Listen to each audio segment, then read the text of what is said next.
오늘 함께 은혜 나눌 말씀은 고린도전서 6장 7절의 말씀입니다.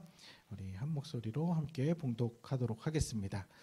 너희가 피차 고발함으로 너희 가운데 이미 뚜렷한 허물이 있나니 불의를 당하는 것이 낫지 아니하며 차라리 속는 것이 낫지 아니하냐. 아멘. 예배 가운데 나오신 우리 모든 성도님들 가운데 하나님께 주신 놀라운 은혜와 평강이 날마다 차고 넘치시기를 축복합니다. 네, 한 주간 잘 보내셨죠? 네. 이게 계절이 변하는 시기라 아침 저녁으로 기온차가 많이 커졌습니다. 이제 겨울을 향해 빨리 달려가는 것 같은데요. 한겨울보다는 뭐 기온이 그렇게 낮은 건 아닌데 이렇게 처음 추워질 때가 오히려 더 춥게 느껴지는 것 같습니다. 아마도 우리의 몸이 추위에 아직 적응을 하지 못해서 그런 것도 있고 또 우리가 옷이 아직 겨울 옷이 아니라서 그렇기도 한데 겨울옷 얼른 꺼내 두셔서 따뜻하게 잘 챙겨 입으시고 아프지 마시기를 바랍니다. 추워지는 날씨 속에서도 영적으로나 육적으로나 늘 강건하시길 주님의 이름으로 축복합니다. 자녀를 키워보신 분들은 잘 아시겠지만 아이들은 참 시도 때도 없이 싸웁니다.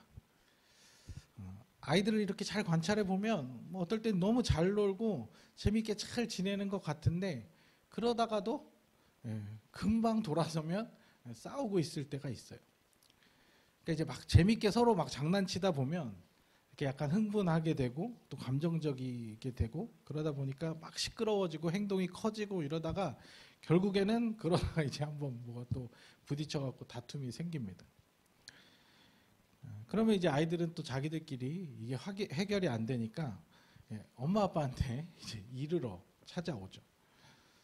저희 집에서 하루에 몇 번씩 있는 일입니다. 그러면 이제 아이들이 찾아오면 저는 이제 이렇게 얘기를 해요. 너희들끼리 놀다가 싸우는 건 엄마 아빠한테 와서 이야기하지 말고 너희들끼리 알아서 해결을 해라. 이렇게 이야기하는 이유는 서로 조율을 하고 화해하는 방법을 좀 배워나가기를 바라는 마음 때문입니다. 아이들은 누가 더 잘못했는지 누가 먼저 사과해야 되는지 누가 더 큰 책임을 져야 하는지 그걸 묻고 따지고 싶지만 사실 뭐 형제자매 관계에서 이런 것들을 일일이 따지다 보면 답이 없죠. 서로 결국에는 조율하고 맞춰가는 법을 배우는 게 필요하죠. 이거는 이제 그 내세우는 이유고 사실 이제 표면적 이유 말고는 귀찮아서 그런 것도 있고 그리고 또 그 상황에서 누구 한쪽 편들어주면은 삐지고 결국엔 또 나중에는 결국 둘 다 혼내는 걸로 끝나는 경우가 많아요. 그래서 알아서 해라 그러죠.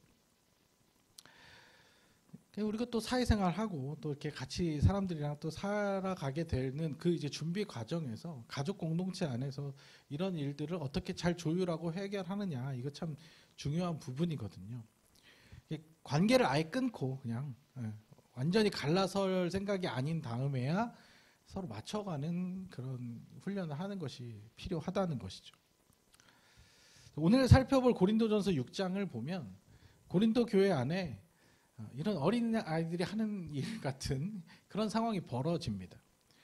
6장 1절의 말씀 다 같이 읽어보겠습니다.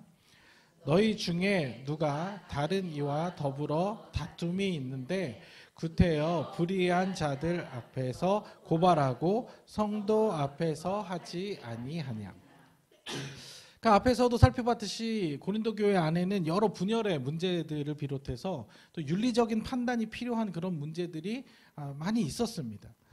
교회 안에서 이런 일들이 일어나는 것만으로도 사실 상당히 부끄러운 일인데 오늘 본문을 보니까 그보다 더 참담한 일들을 이들이 벌이고 있었다는 것이죠. 뭐냐면 교회 안에서 일어난 다툼, 교회 안에서 일어난 이 시비를 교회 안의 지도자들을 통해서 해결하지 않고 세상 법정에 고발하는 일이 생겼던 것입니다.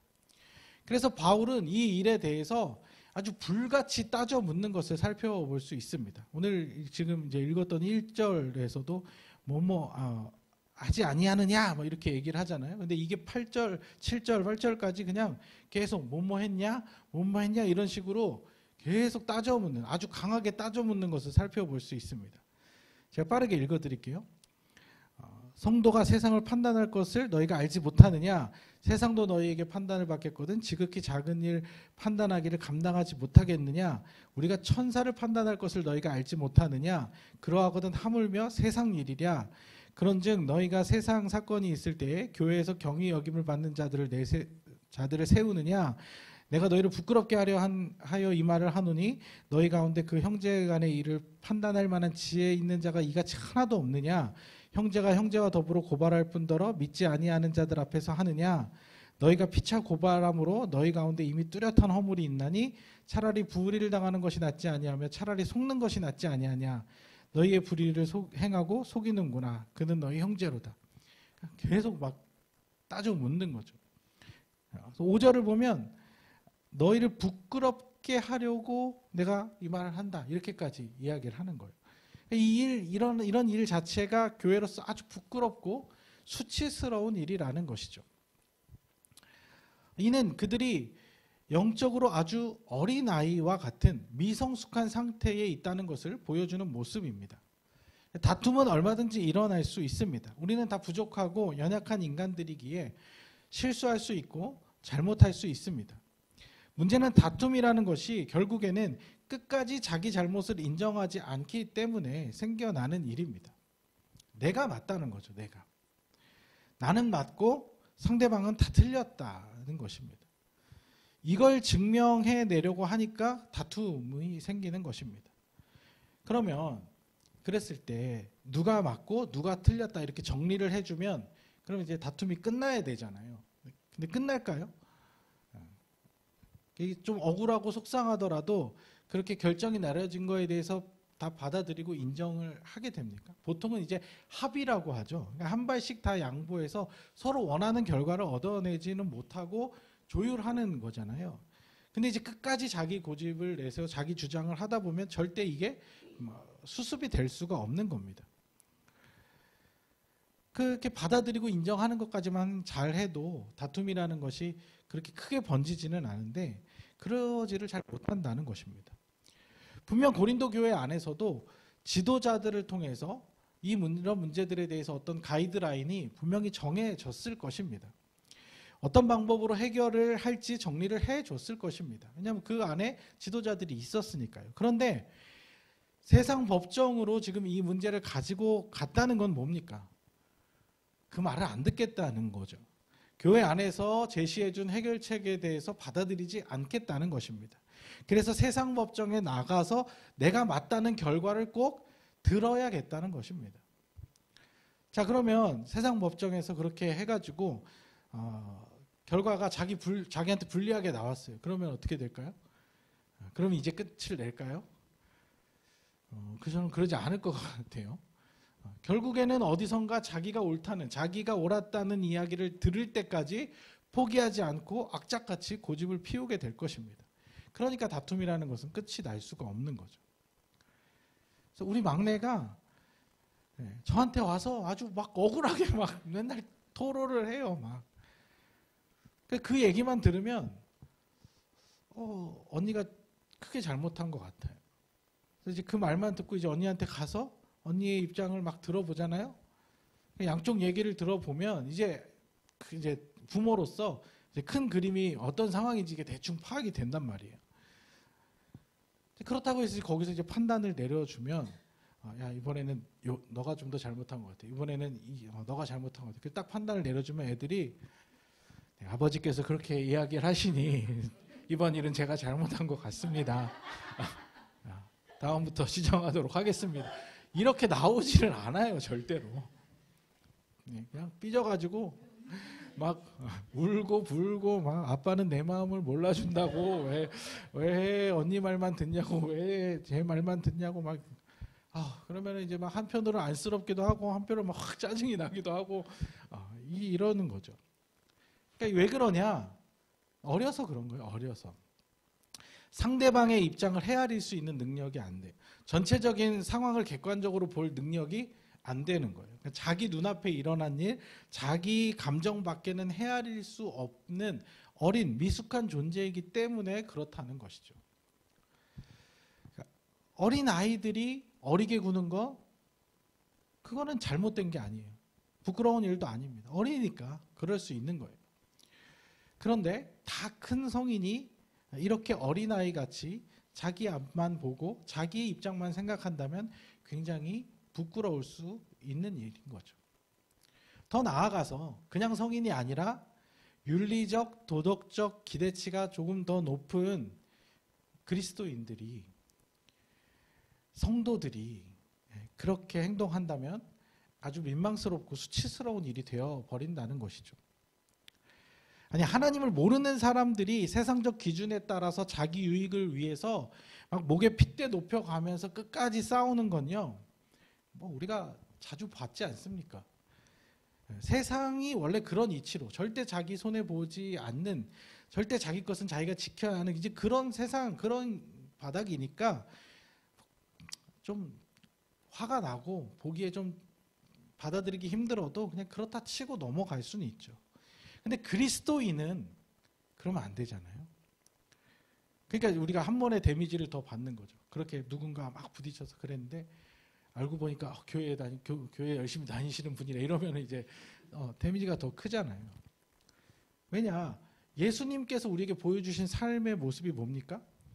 희생하고 배려하고 섬기고 낮아지고 억울해도 의를 위해서 견디고 속상해도 그걸 가지고 나 힘들다고 그 상처를 다른 누군가에게 재생산하지 않고 기꺼이 남을 위해서 손해와 피해를 감수하는 그런 모습이잖아요. 예수님은 그렇게 사셨는데 우리는 예수님을 따르는, 예수 그리스도를 따르는 그리스도인들이라고 하면서 그와 정반대되는 모습을 보인다면 말이 안 된다는 것이죠. 7절의 말씀을 쉬운 성경으로 한번 읽어볼게요. 쉬운 성경 읽어보겠습니다. 이렇게 여러분 사이에서 서로 고소하는 일이 발생하였다는 사실은 이미 여러분이 패배했음을 의미합니다. 이렇게 되느니 차라리 악한 일을 당하는 편이 낫지 않겠습니까? 아니면 속임을 당하는 쪽이 낫지 않겠습니까? 아주 잘 표현돼 있죠. 물론 이제 그냥 아무렇지도 않지는 않아요. 마음이 굉장히 쓰리죠. 속상하죠. 뭐 내가 특별히 잘못한 것도 없는 것 같은데 억울하게 당하기만 하는 그런 상황을 마음 편히 할 사람은 없을 것입니다. 근데 우리가 살아가는 세상이 그렇게 아무 일도 아무 피해도 당하지 않고 살 수 있는 세상이 아니에요. 살다 보면 이런저런 손해를 보고 좀 내가 양보를 하고 어쩔 수 없이 그렇게 해야만 하는 이제 그런 상황들이 찾아오게 마련입니다. 근데 교회 안에서 이러한 문제들을 결국에는 세상 법정까지 끌고 가서 그래서 이기면 그럼 뭐가 남는데요? 그렇게 이기고 나면 잠깐 억울함은 풀리고 잠깐 마음은 편할 수 있겠죠. 하지만 그런다고 뭐 살림살이가 좀 나아집니까? 예. 다리 뻗고 잘 수 있습니까? 아니에요. 현실은요. 그렇게 끝까지 싸우고 다퉈서 그렇게 아무리 이겨도 현실은 그 다툼의 과정을 지켜본 주변 모든 사람들에게 나 이렇게 독한 사람이야. 난 예수님이랑 반대의 길을 가고 있어라고 증명하는 것밖에 안 되는 겁니다. 저와 우리 성도님들도 뜻하지 않게 이런 도발을 겪으면서 와, 우리의 신앙과 막 자존심과 이런 명예를 지키기 위해서라도 야, 이거 법적으로 고발이라도 해야 되나? 막 한번 끝까지 가 싸워봐야 되나라는 생각이 잠깐 머리를 스치고 지나간 적이 있었을 겁니다. 근데 그런 생각들이 찾아와도 우리가 그걸 지혜롭게 잘 견디고 버티고 넘어간 것은 참 잘한 일입니다. 차라리 내가 악한 일을 당하는 편이 낫지, 차라리 내가 속임을 당하는 쪽이 낫지, 억울한 마음, 속상한 마음 주님께 내어 맡기면서 참는 게 그게 우리의 길이지. 하나님께서 그거 분명히 다 지켜보셨고 그 마음 하나님 갚아주시고 또 칭찬해 주실 일이라 믿습니다. 우리가 자칫하면 이 부분에서 넘어질 수도 있는 그런 상황들이었다고 생각을 합니다. 아직도 어떤 부분에선 해결되지 않은 부분들이 있을지 모르지만 우리는 이 길대로 가야 한다는 거죠. 만약에 우리가 거기서 그런 일까지 버리고 나서 오늘 고린도전서의 말씀을 우리가 묵상하면 굉장히 우리 스스로 참 부끄러운 상황이 됐을 것 같아요. 사실 세상 법정에서 판단받는다는 건요, 우리에게 별 의미가 없는 일입니다. 왜냐하면 우리에게 진짜 중요한 판단은 거기에 판단이 아니라 하나님의 판단이기 때문입니다. 세상이 우리 편을 들어줘서 승소한다고 해도 하나님이 우리를 책망하신다면 우리가 잘못한 게 맞아요. 우리가 실수한 거죠. 반대로 우리가 세상에서 패소했다고 해도 하나님이 우리를 인정해 주시면 우리 그것으로 충분한 거 아니겠습니까? 우리는 비록 이 세상 안에 속하여 살고 있지만 다른 한편으로는 하나님의 통치와 다스림 안에 있는 하나님의 백성이라는 것을 기억해야 합니다. 대한민국 헌법 아래 살고는 있지만 우리는 그보다 더 높은 가치인 하나님 나라의 질서 아래 살아가는 자들이라는 것이죠. 자, 그럼 아주 상식적이고 간단한 질문 한번 해보겠습니다. 신앙 공동체인 교회와 일반 사회 공동체인 세상 중에서 윤리적이고 도덕적인 수준은 어디가 더 높아야 할까요? 당연히 교회 공동체일 것입니다. 이거는요, 우리만 그렇게 생각하는 게 아니라 심지어는 교회를 다니지 않는 사람들도 상식적으로 그렇게 생각을 합니다. 그러니까 교회를 다니는 사람들이 더 윤리적이어야 한다고 당연히 상식적으로 생각한다는 것이죠. 더 나아가서 목회자나 성직자다라고 하면 그 기준은 더 높아질 것입니다. 만약에 누가 마약을 했다, 누가 어떤 성폭력을 저질렀다, 살인을 했다 이러면 참 세상이 참 어떻게 이렇게 돌아가나 여기로 끝나는데 근데 그게 목사래 이러면 이제 더 충격이 더 큰 거죠. 그러니까 혹여라도 우리가 세상에서 사회법상에서 무혐의를 입증한다고 해도 자유로운 게 아니에요. 신앙 공동체 안에서는 그 기준으로는 논란이 여전히 남아있을 수 있다는 거죠. 세상에서는 그게 허용된다고 해도 우리는 더 높은 윤리적 가치를 지녀야 하기 때문인 거죠. 또 반대로 사회법상으로 어떤 혐의를 인정을 받았다고 해도 그게 세상적 가치와 신앙적 가치가 충돌되는 어떤 영역이라고 한다면 또 그게 교회 안에서 그게 큰 문제가 되지 않을 수도 있어요. 예를 들면 우리 한국교회 초창기 때 이제 어떤 신사참배 문제라든지 아니면 민주화 운동할 때 어떤 그런 민주화 운동에 참여했던 목사님들, 신부님들 많이 잡혀 들어가고 그랬거든요. 근데 그 사람들에 대해서 세상에서 국가보안법에 위반됐으니까 그 사람은 어떤 윤리적인 문제가 있다고 보지 않잖아요. 사회적, 정치적 상황 안에서 또 이해할 수 있는 부분들이 있는 거잖아요.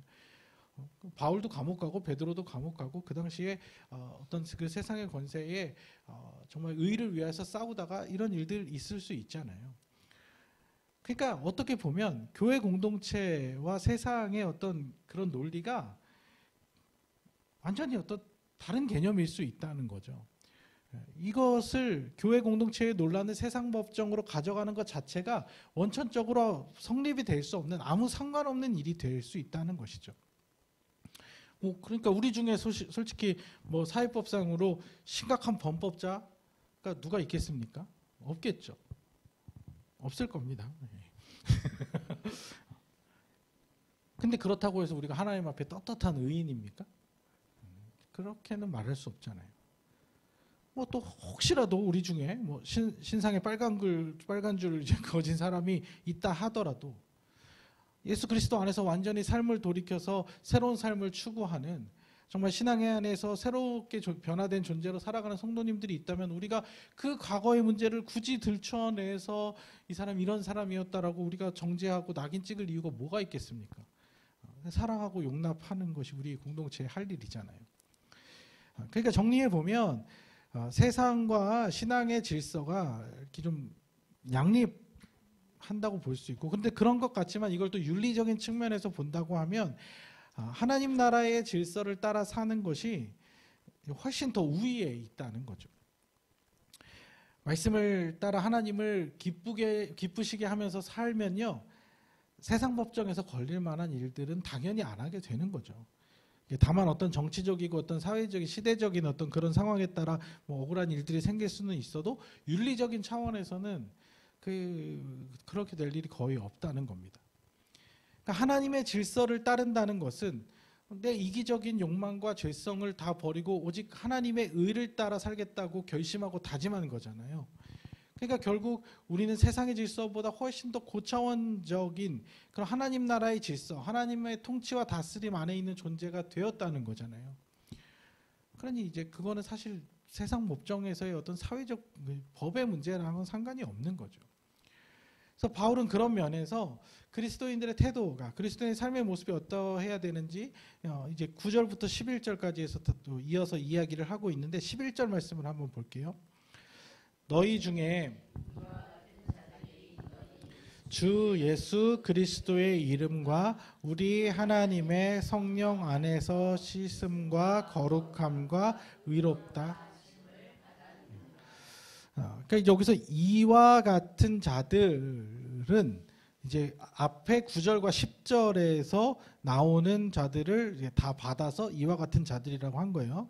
9절과 10절에서 뭐라고 이야기하고 있냐면 그 이와 같은 자들은 통칭해서 뭐냐면 불의한 자, 불의한 사람들을 말합니다.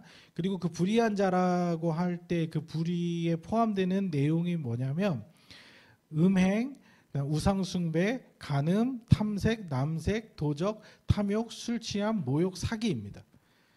그러니까 이게 신앙적인 관점에서는 하나님의 백성으로서의 하나님 나라의 질서는 다 문제가 될 수 있는 부분이지만 사실은 뭐 사회법상으로 봤을 때는 애매한 것들이 몇 개 있어요. 뭐 예를 들면 우상숭배는 어떤 우리 신앙적인 문제지 이게 뭐 사회법상의 문제는 아니고, 또 술 취함이나 모욕 같은 것들도 이게 무조건 다 사회법상의 위반 사항이나 그런 범법은 아니라는 것이죠. 그러니까 여기에서 언급한 문제들은 사회법상의 문제를 뛰어넘는 그리스도인으로서의 높은 윤리적 기준이 적용되는 문제를 말하는 거예요. 그래서 사회법상으로 크게 문제가 되지 않더라도 이런 삶의 태도를 취하는 사람들은 뭐라고까지 얘기하냐면 하나님 나라를 유업으로 받을 수가 없대요.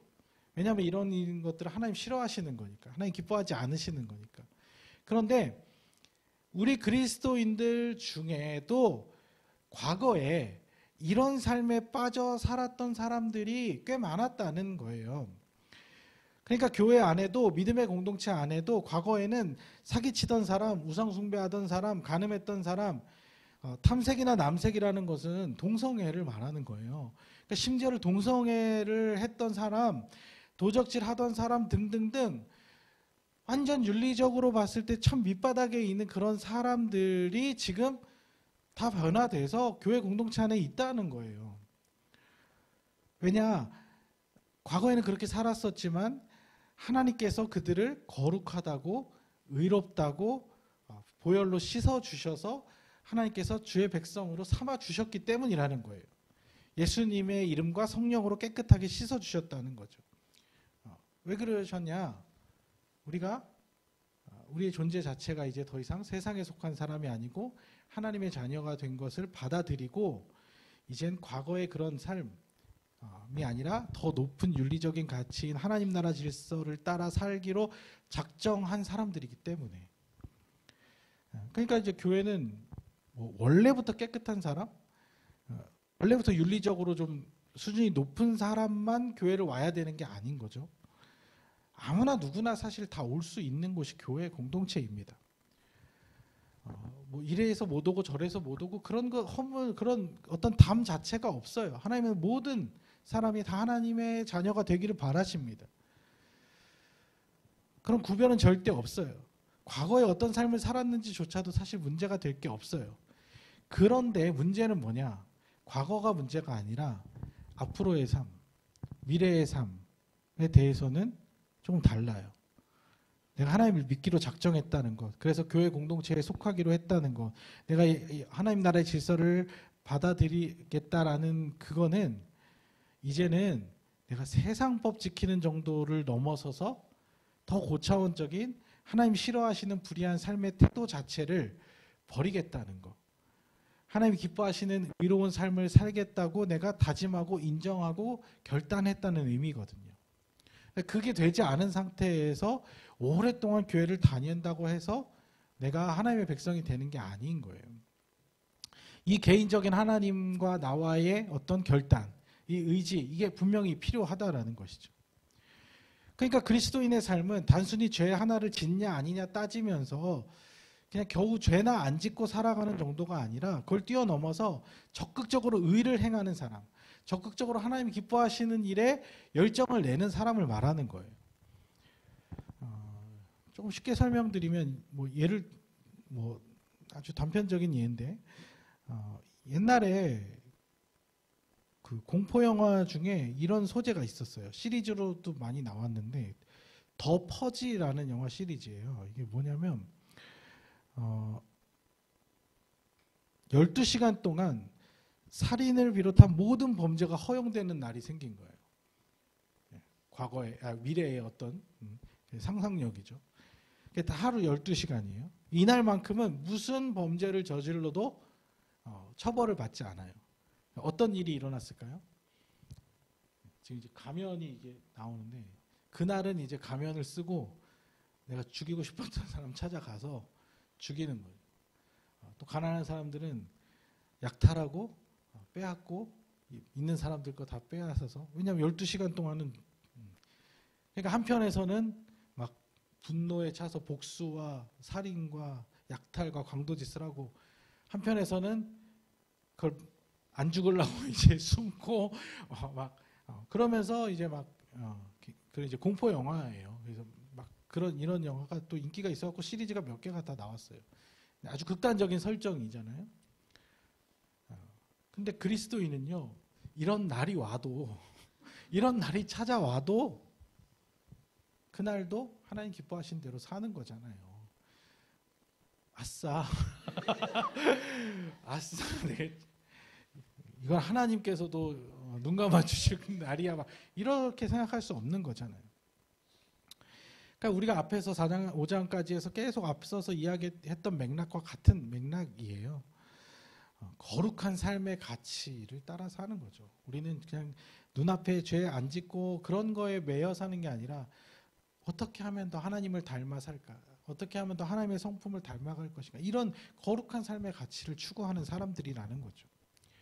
그리스도인들은요, 교회를 출석하냐 아니냐, 교회 등록이 내 이름이 등록돼 있냐 아니냐로 결정되는 게 아니라 그 삶이 하나님 기뻐하시는 거룩한 삶을 추구하고 있냐 아니냐로 결정되는 거예요. 영적 이스라엘, 아브라함의 자손이라는 것이 유대인의 피가 섞였냐 안 섞였냐, 율법 조항을 따르냐 안 따르냐 이런 걸로 결정되는 게 아니라 하나님께서 정해 주신 그 율법이라는 그런 표면적인 것이지만 그 안에 하나님 나라의 질서를 내가 받아들이고 하나님 기뻐하시는 삶의 열매를 맺고 살아가냐, 이런 걸로 결정된다는 거죠. 그런데 문제는 우리가 거룩한 삶에 대한 의지는 다 잃어버리고 살면서 스스로 눈에 보여지는 어떤 다른 것들로 난 충분히 그리스도인으로 잘 살고 있어, 난 영적 이스라엘이야라고 생각하는 사람들이 많아졌다는 것입니다. 고린도 교회에서도 마찬가지예요. 12절의 말씀, 쉬운 성경으로 이것도 한번 읽어볼게요. 내게는 무엇이든지 할 수 있는 자유가 있다. 이것은 여러분이 내세우는 표어입니다. 맞습니다. 하지만 모든 것이 다 유익한 것은 아닙니다. 내게는 무엇이든지 할 수 있는 자유가 있다고는 하지만 나는 어떤 것에 의해서도 제재를 받지 않을 것입니다. 우리는요, 사회적으로도 그렇고 영적으로도 자유인입니다. 우리는 그런 자유를 가졌지만 그럼에도 불구하고 하지 않는 일이 있어요. 뭐냐? 하나님 싫어하시는 일. 하나님 기뻐하시지 않는 일은 안 하는 거죠. 왜냐하면 우리가 하나님의 자녀니까. 하나님의 백성이니까. 그런데 이 개념을 잘 이해를 못하고 자유를 방종으로 바꿔버리는 사람들이 있다는 거예요. 어떤 사람들은 하나님께서 주신 자유를 방종과 같이 사용합니다. 어차피 하나님 우리 용서해 주시니까 이렇게 해도 저렇게 해도 결국 나중에 회개하면 되지 않을까. 내가 구원받은 건 취소될 일이 없으니까 난 이제 천국 가니까 하나님 분명히 나를 하나님 백성이라고 천국 가게 해주신다고 한 번 했는데 하나님 한 입으로 두 말 안 하시겠지. 이러면서 이 땅에서는 자기 원하는 대로 내 마음대로 내 편한 대로 하고 싶은 거 마음껏 하면서 살면서 하나님이 다 뭐 우리에게 자유를 주셨으니까 괜찮아. 우리 다 원래 죄인이잖아. 죄를 지을 수밖에 없는 거잖아. 이러면서 살아가는 사람들이 있다는 거예요. 이어지는 13절도 마찬가지인데 13절도 한번 쉬운 성경으로 읽어보겠습니다. 음식을 먹기 위해 있다. 이것도 여러분이 내세우는 표어입니다. 그러나 하나님께서는 언젠가 이 모든 것을 필요 없게 만드실 것입니다. 우리 몸은 음행을 위해 있는 것이 아니라 주님을 위해 있으며 주님은 우리 몸을 위해 계십니다. 그러니까 이게 무슨 말이냐면 어떤 육체적 본능에 대해서 지금 이야기를 하는 거예요. 야, 다 먹고 살려고 하는 거잖아. 야, 배가 왜 있어? 다 먹으려고 있는 거 아니야. 내가 먹고 사는 일에 힘 좀 쓰겠다는데 그게 뭐가 문제야. 내가 하나님을 믿고 따르지만 어쩔 수 없이 이렇게 할 수밖에 없는 상황이 있어. 식탐이나 음행 이런 본능적인 욕구는 내 몸에서 요구하는 어쩔 수 없는 거, 거스릴 수 없는 거니까 내가 그 욕심을 좀 채운다고 해서 하나님도 뭐 그렇게까지 우리를 뭐라고 할 수 없는 거 아니냐. 그게 뭐가 그렇게 죄악된 일이냐. 이런 논리로 지금 이야기를 하는 자들이 있다는 거죠. 근데 인간이 욕구와 욕망을 다 채우면서 살아가면 동물과 다를 게 뭐가 있습니까? 우리는 육체적 본능과 욕구가 다 있는 사람들이지만 또 한편으로는 그거를 제어하고 다스릴 수도 있는 인격적인 의지와 절제가 가능한 존재라는 것이죠. 특별히 하나님께서 우리에게 그런 능력을 부어주신다는 거죠. 그러니까 내가 누구냐 이거는 어떻게 사느냐랑 연관되어 있는 부분이에요. 내가 하나님께서 원하시는 거룩한 삶을 추구하면서 성전과 같은 존재가 될 거냐 아니면 세상의 욕망만 채우면서 살아가는 그런 본능적 삶을 추구할 것이냐. 심지어 교회를 다닌다고 세례를 받았다고 열심히 신앙생활을 한다는 사람들 중에도 이 삶의 태도가 갈라질 수 있다는 거예요. 바울은 그래서 그 이 두 가지를 뭐라고 비교하냐면 우리의 몸이 그리스도의 지체가 될 거냐 창녀의 지체가 될 거냐 이렇게 얘기를 해요. 이거는 우리의 선택에 달려 있다는 것이죠. 교회를 열심히 다니면 교인은 되죠. 하지만 그리스도인이 되는 건 아니에요. 그거는 우리의 삶의 모습이 결정을 하는 겁니다. 교회 열심히 다니면 기독교인이라고는 불러줄 수 있지만 성도이냐 아니냐는 정말 거룩한 삶을 살고 있냐 아니냐로 결정이 되는 거죠. 세상 법정에서 나를 옳다고 인정해 준다고 내가 의로운 사람이 되느냐? 전혀 상관없는 문제라는 거예요. 그냥 세상에서 나쁘지 않은 사람 정도가 되는 거예요. 우리는 하나님께 판단받는 사람들입니다. 세상의 판단을 받는 사람들이 아닙니다. 여러분들 하나님 앞에서 하나님이 그 크고 높으신 두려우신 하나님이 우리 앞에 나타나셔서 너 지금 내가 원하는 대로 충분히 힘쓰며 살고 있니? 라고 물어봤을 때 하나님 앞에서 당당하게 대답할 수 있으면 세상에서는 우리를 건드릴 사람이 없는 거예요.